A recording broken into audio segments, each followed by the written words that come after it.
Estamos a solo unos días de celebrar Pesaj. Y como cristianos estamos acostumbrados a celebrar Semana Santa, acudir a la iglesia los días santos y sobre todas las cosas celebramos el Domingo de Resurrección. En muchas ocasiones se acude muy temprano, vestidos todos de blanco, realizando un culto especial para recordar ese momento en el que Yeshua resucita.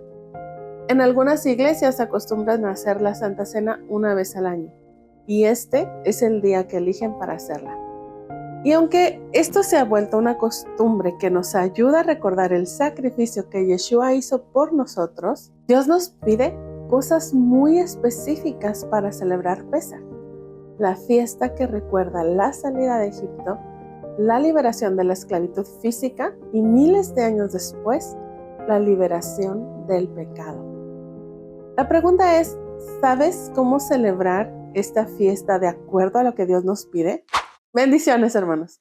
Yo soy Escaro Leal y el día de hoy les quiero compartir sobre la fiesta más importante hasta hoy para nosotros los cristianos, para nosotros los creyentes en Yeshua. Este año, la fiesta de Pesaj comenzará el sábado 12 de abril al anochecer. Y durante 7 días tendremos la fiesta de los panes sin levadura, Hamatzot. ¿En dónde encontramos esta festividad? La primera vez que encontramos esta festividad en la Biblia es en Éxodo 12. Pesaj significa saltar y se llama así porque Dios saltó las casas que estaban marcadas con la sangre del cordero la noche en la que Dios hirió de muerte a cada uno de los primogénitos de Egipto, tanto de hombres como de bestias. Así que vamos a leer Éxodo 12 a partir del versículo 12. Pues yo pasaré aquella noche por la tierra de Egipto y heriré a todo primogénito en la tierra de Egipto, así de los hombres como de las bestias. Y ejecutaré mis juicios en todos los dioses de Egipto, yo Jehová. Y la sangre os será por señal en las casas donde vosotros estéis. Y veré la sangre y pasaré de vosotros. Y no habrá en vosotros plaga de mortandad cuando hiera la tierra de Egipto. Y este día os será memoria, y lo celebraréis como fiesta solemne para Jehová durante vuestras generaciones, por estatuto perpetuo lo celebraréis. 7 días comeréis panes sin levadura, y así el primer día haréis que no haya levadura en vuestras casas, porque cualquiera que comiere leudado desde el primer día hasta el séptimo será cortado de Israel. El primer día habrá santa convocación, y asimismo en el séptimo día tendréis una santa convocación. Ninguna obra se hará en ellos, excepto solamente que preparéis lo que cada cual haya de comer. Y guardaréis la fiesta de los panes sin levadura, porque en este mismo día saqué vuestras huestes de la tierra de Egipto. Por tanto, guardaréis este mandamiento en vuestras generaciones por costumbre perpetua.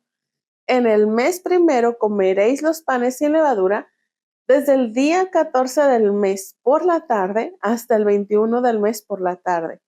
Por 7 días no se hallará levadura en vuestras casas, porque cualquiera que comiere leudado, así extranjero como natural del país, será cortado de la congregación de Israel. Ninguna cosa leudada comeréis. En todas vuestras habitaciones comeréis panes sin levadura. Y yo no sé ustedes, pero creo que bastantes veces repitió Dios lo mismo. No debemos de comer levadura. Ninguno de estos 7 días. ¿Alguna vez había celebrado Pascua sin comer levadura? Yo incluso recuerdo que el día de resurrección hacíamos una comida especial en la iglesia y de postre nos daban roles de canela. De hecho, yo no conozco a nadie que sea cristiano que guarde la festividad de los panes sin levadura, siendo que esta festividad es tan especial para nosotros. Durante muchos años la hemos vivido sin tomar en cuenta lo que Dios nos dice sobre esta fiesta. Incluso Dios, conociendo el futuro, deja escrito así extranjero como natural del país, será cortado de la congregación de Israel. Este texto, hermanos, también aplica para nosotros, como aplica toda la Torá. Recordemos que hemos sido injertados en el olivo. El sacrificio de Yeshua nos introduce por adopción en el pueblo de Israel. Ya no hay judío ni griego, porque por medio de Yeshua dejamos de ser goim, gentiles, para convertirnos en parte de Israel. Así que es importante conocer lo que Dios nos pide. Con motivo de esta ordenanza, los judíos realizan año a año una limpieza extrema y profunda por toda la casa para que no sea encontrado ni un gramo de levadura en toda la casa. Esto es un acto físico que nos enseña una gran verdad espiritual. Yeshua les dice a sus discípulos en Mateo 16, guardaos de la levadura de los fariseos y de los saduceos. Y sus discípulos piensan que lo dice porque no llevaron panes. Y Yeshua los reprende por su falta de fe, recordándoles que ellos mismos habían sido testigos de la multiplicación de los panes y de los peces para alimentar a la multitud de los 5,000. Entonces les dice en Mateo 16:11, ¿cómo es que no entendéis que no fue por el pan que os dije que os guardaseis de la levadura de los fariseos y de los saduceos? Entonces entendieron que no les había dicho que se guardasen de la levadura del pan, sino de la doctrina de los fariseos y de los saduceos. En 1 Corintios capítulo 5 se juzga un caso de inmoralidad en la iglesia y Pablo les pide que esta persona sea entregada a Satanás para destrucción de la carne. ¿Recuerdan el video en donde veíamos lo que esto significa?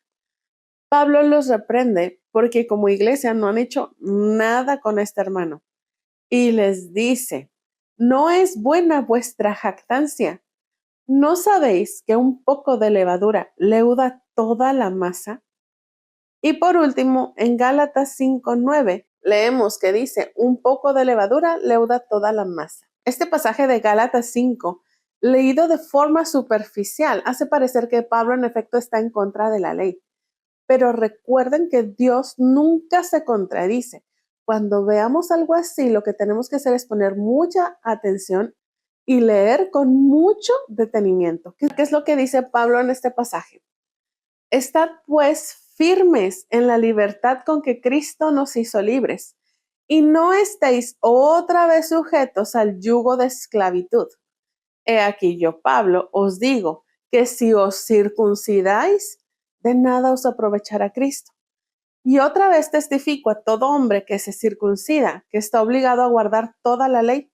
De Cristo os desligasteis, los que por la ley os justificas. De la gracia habéis caído. Tremendo lío en el que nos mete Pablo, ¿verdad? Pero vamos a analizar qué es lo que nos está diciendo. Porque Pablo en este pasaje nos está hablando sobre la circuncisión hecha en la carne. ¿Por qué la circuncisión nos separa de Yeshua? Porque nosotros tenemos entrada al reino por medio del sacrificio que Yeshua hizo por nosotros. Somos ministros de un nuevo pacto, no de una nueva ley. Por favor, grábense muy bien estas palabras. El pacto no es la ley. Mateo 26:28. Porque esto es mi sangre del nuevo pacto, que por muchos es derramada para remisión de los pecados. ¿Cuál es el nuevo pacto? El sacrificio que Yeshua hizo por nosotros. ¿Y cuál era el anterior? Vamos a Génesis capítulo 17.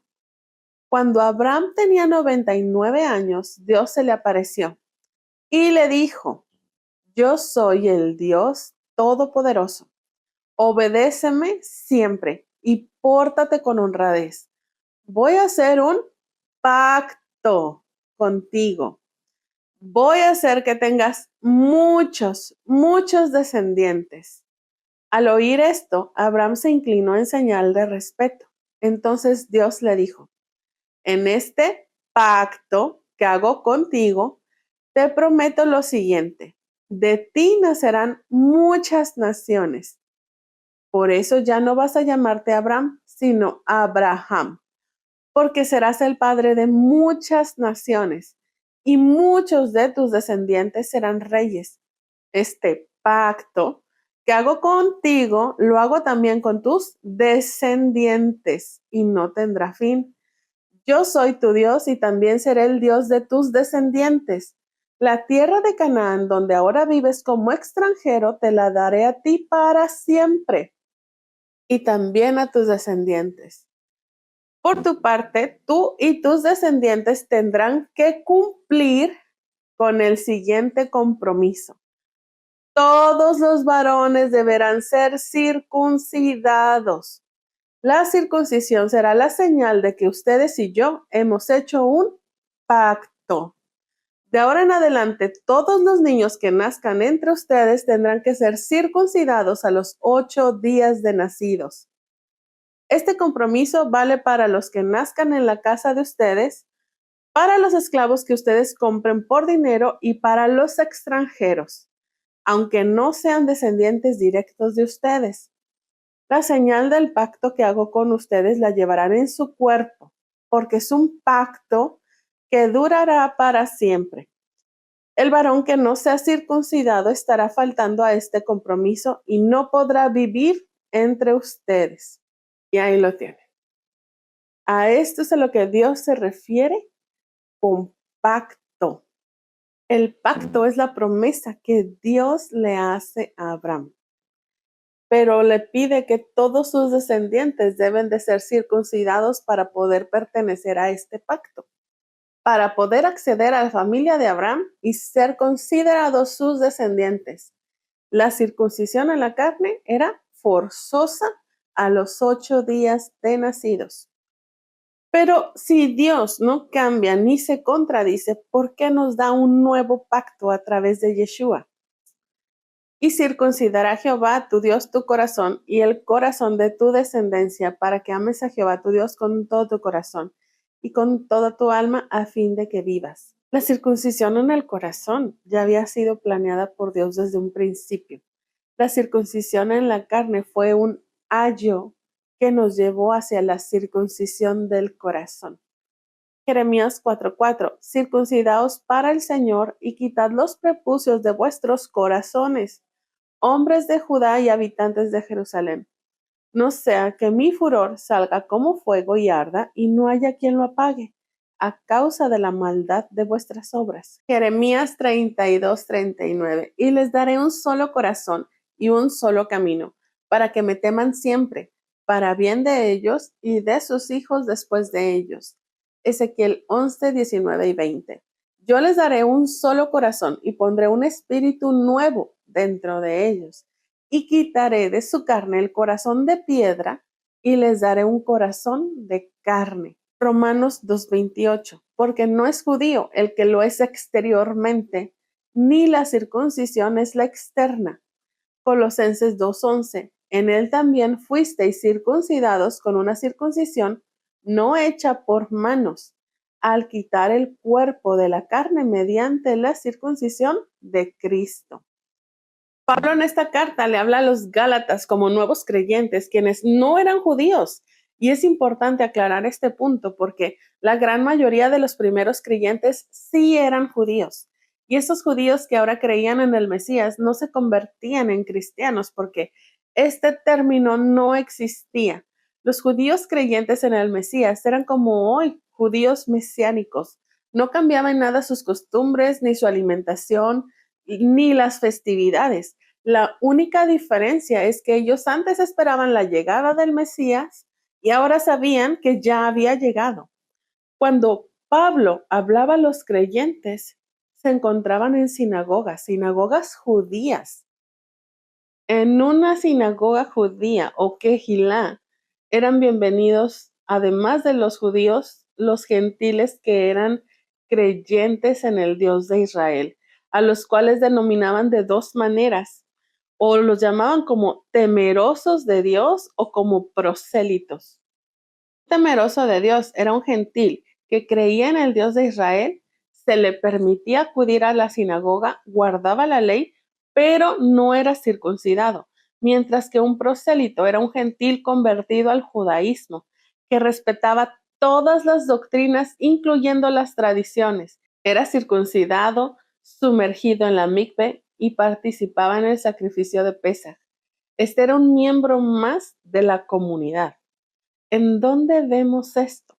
Mateo 23:15.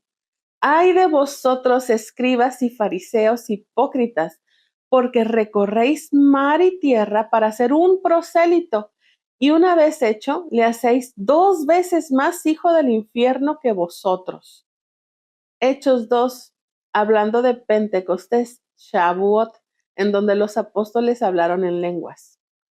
Y dice, moraban entonces en Jerusalén judíos, varones piadosos de todas las naciones bajo el cielo.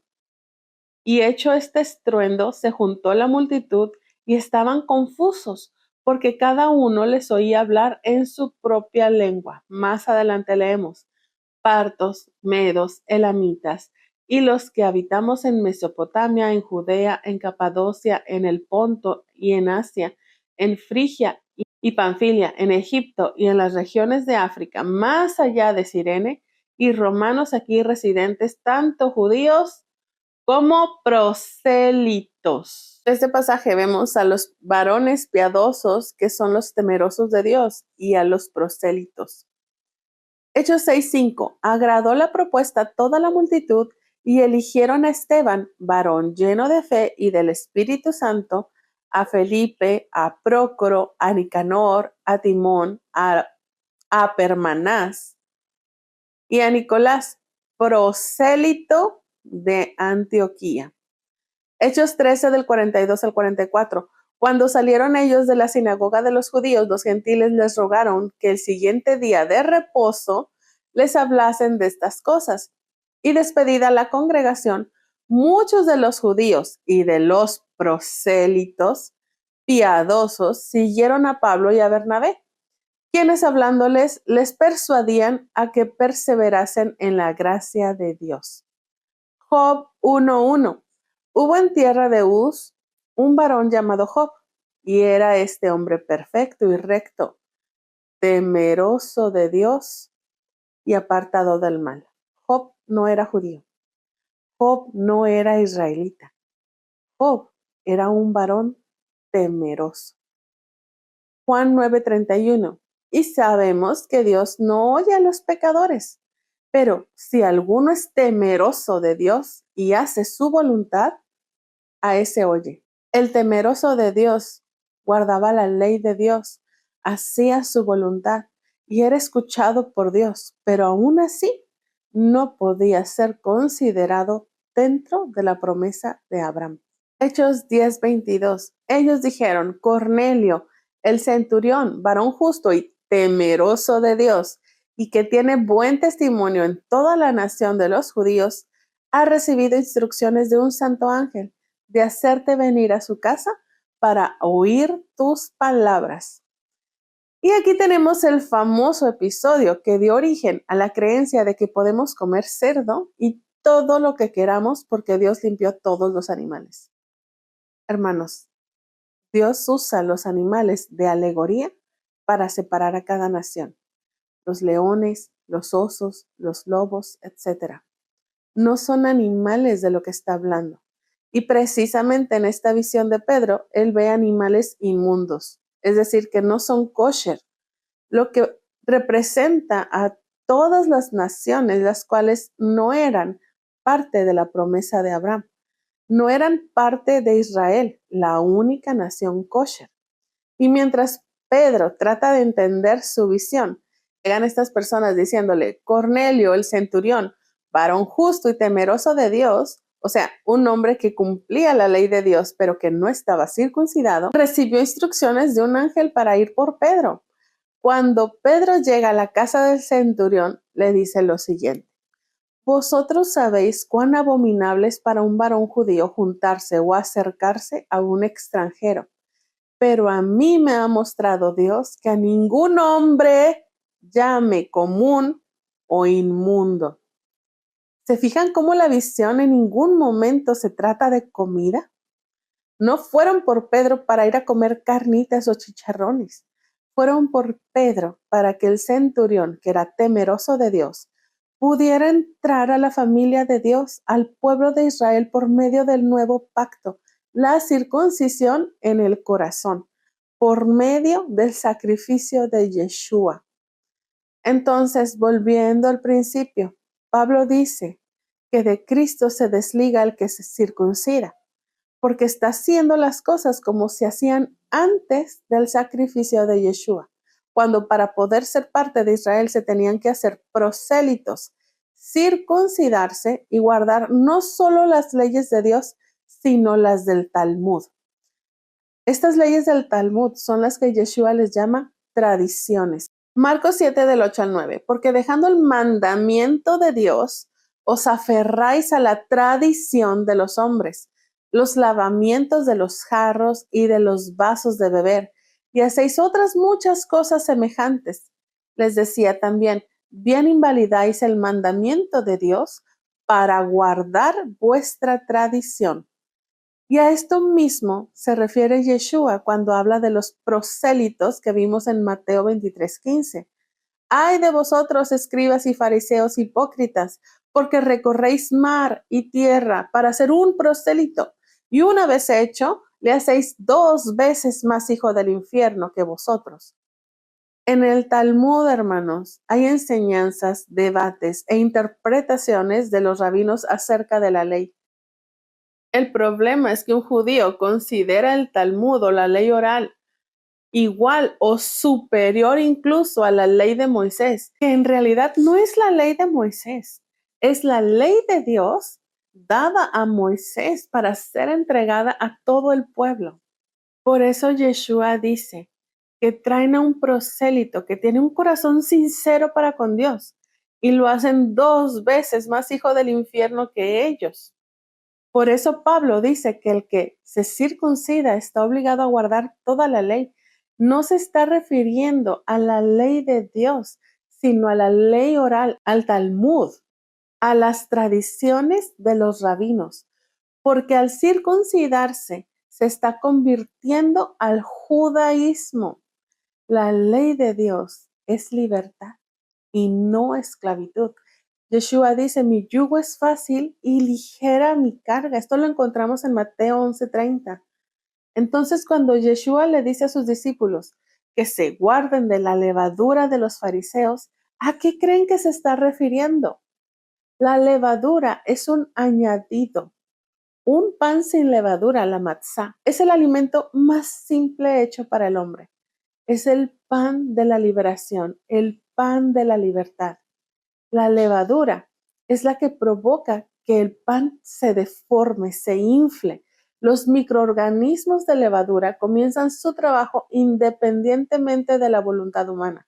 Uno no puede decidir de qué forma trabaja la levadura. Así mismo pasa con la levadura de la que nos está hablando Yeshua.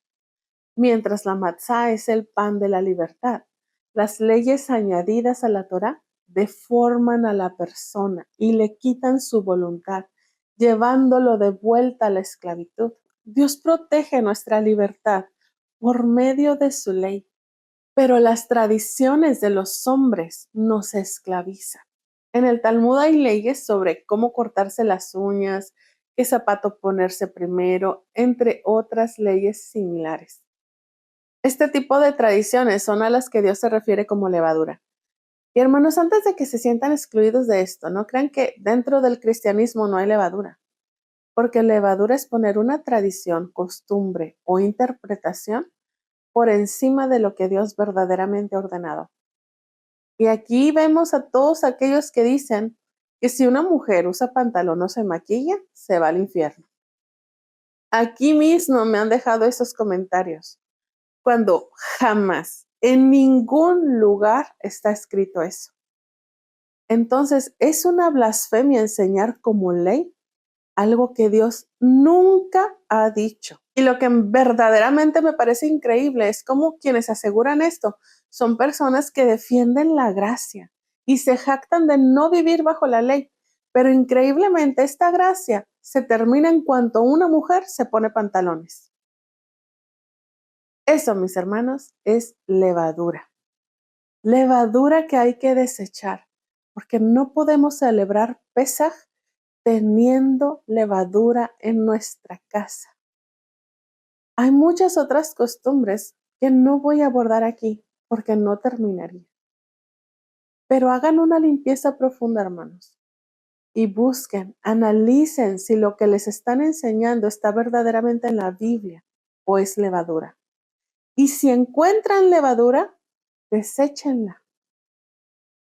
Y antes de continuar, quiero hacer una aclaración, porque no quiero que me vayan a malentender. Es verdad que en el Talmud podemos encontrar levadura, pero eso no quiere decir que tenemos que aborrecerlo y negar todo lo que diga.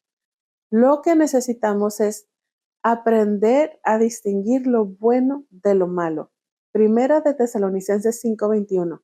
Examinadlo todo, retened lo bueno. La levadura solo tiene efecto en contacto con el trigo y el agua. Así que dentro de ahí no solo hay levadura, sino también trigo y agua. Hay que aprender a separar lo bueno de lo malo. Y eso solo se puede hacer si primero conoces a profundidad la palabra de Dios. Y eso es algo que tenemos que hacer siempre en todos los aspectos de nuestra vida. Por ejemplo, cuando vamos al colegio y nos dicen que venimos del mono, ¿qué hacemos? No volver a la escuela nunca más. Nunca volver a leer un libro de ciencia. ¿Verdad que no? Siempre vamos a encontrar levadura. Nuestro trabajo es encontrarla y desecharla y quedarnos con lo bueno. Además de las falsas enseñanzas, hay otra levadura de la que tenemos que deshacernos. Y esta es la levadura del pecado. Primera de Corintios 5:6. No es buena vuestra jactancia. ¿No sabéis que un poco de levadura leuda toda la masa?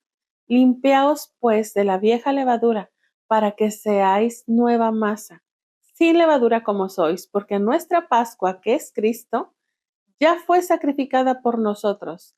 Así que celebremos la fiesta no con la vieja levadura, ni con la levadura de malicia y de maldad, sino con panes sin levadura de sinceridad y de verdad.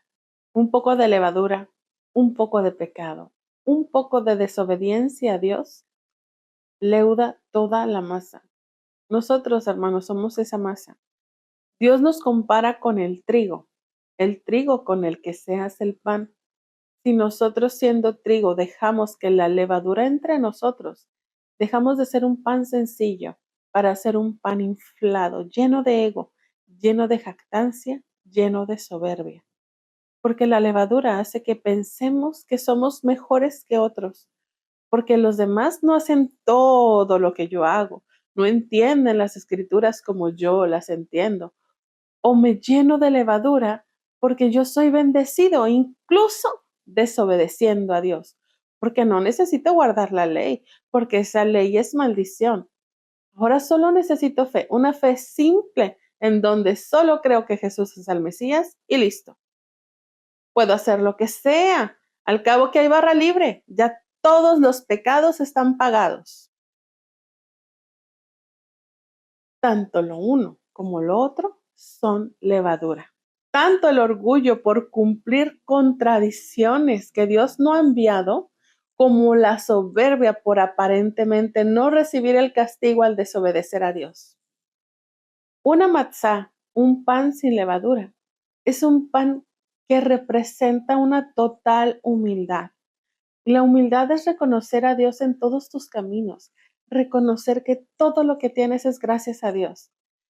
Tienes temor de Dios al obedecerlo porque reconoces que Dios es el Rey, el único que gobierna el universo, y confías en su dirección y en sus leyes, porque en tu humildad comprendes que tú no eres más sabio que Dios, mientras que un pan con levadura representa la naturaleza inflada, engreída, la arrogancia, la presunción y la soberbia. Así que este Pesaj, además de la limpieza física en el hogar para deshacernos de la levadura, hay que buscar en lo más recóndito de nuestro ser y ver si tenemos levadura escondida, para que no quede ni un poquito de ella, que no quede ni una pizca de arrogancia, que no quede desobediencia, que no quede ni tantito pecado, que en nuestro interior, en nuestra casa, en nuestro templo interior, no queden enseñanzas que Dios nunca dio, que nos hagan caer en esclavitud y nos alejen de la libertad a la que Él nos ha llamado. Seamos esa matzá que no está fermentada, sencillos, como personas que controlamos nuestros instintos, siendo obedientes a Dios, ejercitando nuestra independencia, nuestra libertad, sin ser influenciados por fuerzas externas ajenas a Dios, aprendiendo a redimir el tiempo, tal como una matzá debe ser horneada a prisa. Así debemos apresurarnos a estar listos para la libertad a la cual Dios nos ha llamado. En mi canal de Telegram les estaré compartiendo la manera en la que se celebra Pesaj, de la forma en la que Yeshua la celebró, para quienes quieran realizar esta cena en casa. También les estaré compartiendo la receta de cómo hacer matzá y qué alimentos contienen levadura para que los puedan sacar de casa antes de que comience Pesaj. Celebremos este Pesaj sin ningún tipo de levadura. Bendiciones.